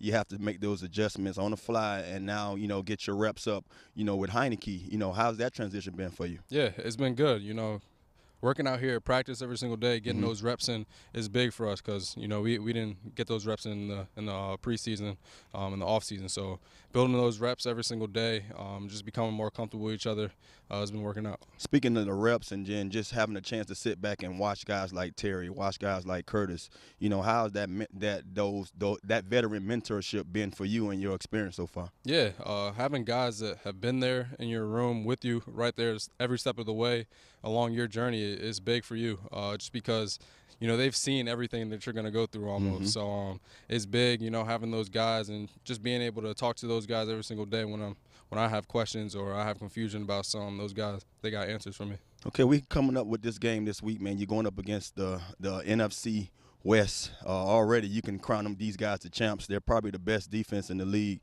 You know, watching these guys on tape this week, getting ready to prepare for them. What has that been like for you this week? Are you looking forward to the matchup? Yeah, 100%. You know, very, very good defense, a very good team overall. Got a lot of guys who can make plays over there, but, you know, I just look at that as a bigger opportunity for me and this team. We go in there and try to knock those guys off and on their home turf. It's going to be big for us, and to have a big game against a team like that, you know, put your name out there. Speaking of their home turf, you're playing them on Christmas Eve. Have you ever played on a Christmas Eve game? I have never. So this is your first? First time. Oh, they fun, man. They fun. I may have to tell you, man, I had one of my best games ever. My first year here was on Christmas Eve against the Giants. So, you know, I'm going to give you a little look. I had 3 touchdowns that game, so I'm going to go ahead and put that out there for you. Yeah. Well, I'm hoping, man, that Christmas comes early for you guys, man, and y'all get a win, man. But best of luck to you this weekend, buddy.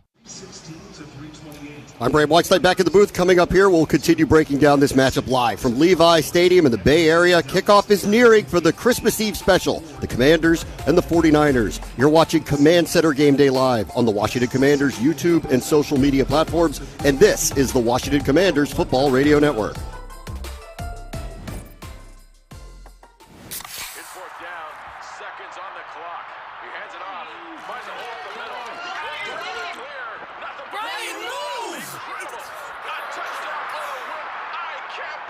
Pizza, better with Pepsi. To build the all-new Honda CR-V Hybrid, we took everything you love about the CR-V and kicked it up a notch with excellent fuel efficiency and greater power. For a CR-V unlike any before, adventure confidently with the most fuel-efficient full-line automaker in America. The all-new CR-V and CR-V Hybrid. Part of the Honda line of rugged vehicles.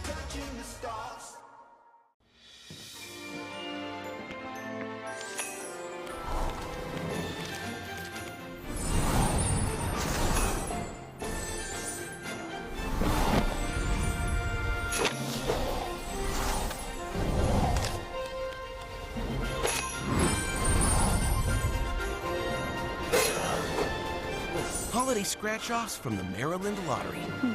Must have left them in the car. They're sure to make spirits bright. Washington Commanders football is back, and so is our BOGO. On game day, buy one large pizza and get a second large pizza for free. Order online or download the app today. Paisanos, official pizza partner of the Washington Commanders. Well, I think the biggest thing obviously is they've got speed. I mean, they can run, and that's one of the things that I think is, they do very well. It's not like they have a huge menu of things they do, but the things they do very, very well. And I think it's a big part of why they're so successful is that what they do is they come in, the package is real tight, and they attack. We were on that winning streak there. We run the ball well, lots of play action. We're hitting lots of third down conversions that we needed to, and we were scoring in the red zone. And the defense kept doing their thing. So if we can keep doing that, I feel very comfortable with this offense. And I've said this before too, it's, when we have those offensive penalties that put us behind the chains, it's tough for us as an offense to overcome that. So if we can eliminate those, and then, once we get down in the red zone, score touchdowns, I feel very comfortable with this team.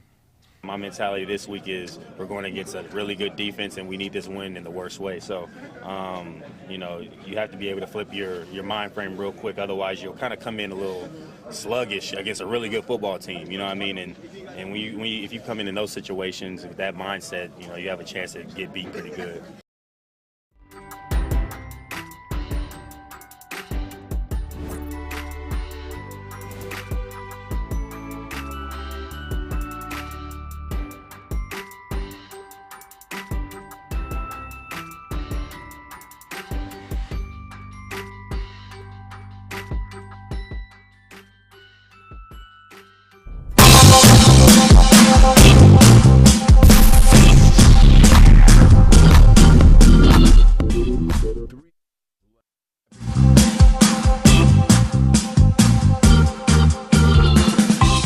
Happy holidays from the Washington Commanders. Here's Julie Donaldson.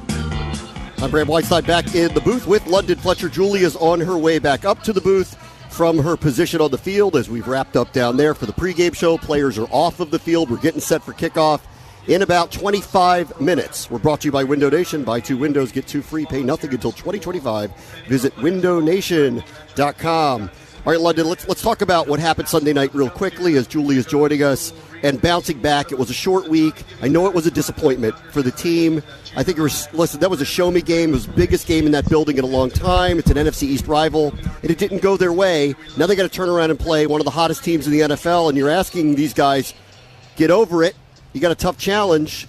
What do you make of trying to get over what happened Sunday night to turn around and come out here and play a good game? Well, they have no choice. You have to get over that game against the New York Giants. And, yeah, there was disappointment, obviously, playing at home and everything that was at stake. But the great thing about this being a short week, you didn't have time to dwell on that loss too long. You had to turn the page quickly, get ready for the San Francisco 49ers. an extremely good team in the National Football League, one of the best in the NFC. You got to move on. You can't continue to dwell about the missed opportunities against the Giants. This 49ers team presents enough challenges. You know, Coach Rivera brought in, one of these sergeants who he brings in for motivational speaking. And I believe he had lost both of his legs. And I talked to some of the guys this week, and they said it was really motivating to hear him say about, that it's bigger than just football. And it's how you believe in yourself is how you're going to be successful in life. When you have something like that come in, are there things that you have found over your career that can really help motivate guys get up for these moments to understand, a little bit more about taking that little extra step to believe in themselves, I think? Yeah, absolutely, especially when you find yourself maybe feeling sorry for yourself a little bit when you experience disappointment. And maybe that's what Coach was trying to, motivate those guys with. Hey, yeah, we were disappointed in what happened to us, but look at what he's gone through. He lost two legs, and I met him. Tremendous story, but believe in what we can believe. Don't let somebody else write our story. We know the odds are against us coming out here to San Francisco, but they're a beatable team. They've lost 4 games, so it's not like they haven't been beaten. Let's go out and shock the world. There's this other part of this that, listen, Brock Purdy's great story. He's had a great start. Here he's the first 49ers quarterback to potentially win his first 3 career starts. He's got a 115 passer rating in his first 2 starts. He's the only quarterback since 1950 to do that with no interceptions. So he's got some really interesting, kind of Tom Brady-ish feel to him of coming in here. But the narrative seems to be that the system is too big, too good to fail. And I'm looking at the last pick of the draft, and I'm going, isn't that vulnerable in any way? Isn't the Washington defense looking at this and going, can't we maybe induce this guy to make a couple mistakes today? Well, if you didn't know any better, you wouldn't realize that he's facing the number 4 ranked defense in the National Football League, and all we've heard is talk about the San Francisco 49ers and that number 1 ranked defense. It's on us to make Brock Purdy beat us, force him into some mistakes, and the one way you do that is by being able to get pressure on his face. He's not the same quarterback when you're able to get pressure on him. You bring the blitz. He's extremely accurate when you try to rush forward. I think that's more on the offensive line. And he's done some good things. But let's see if he can throw into some tight coverage. Let's see if he can, operate under pressure. See what happens when you get pressure in his face. He is fallible. He's a great story, but there's some way that this team hopefully can rattle him a little bit. Okay, folks, we are getting close to kickoff here. We're going to say goodbye to everybody on our social media platforms. Thanks so much for joining us from here. Stay warm, enjoy the game, and Merry Christmas, Happy Holidays. We're going to keep the show going on as our 50-yard line show is coming up on Big 100. Again, Merry Christmas, folks. You're listening to Washington Commanders Football.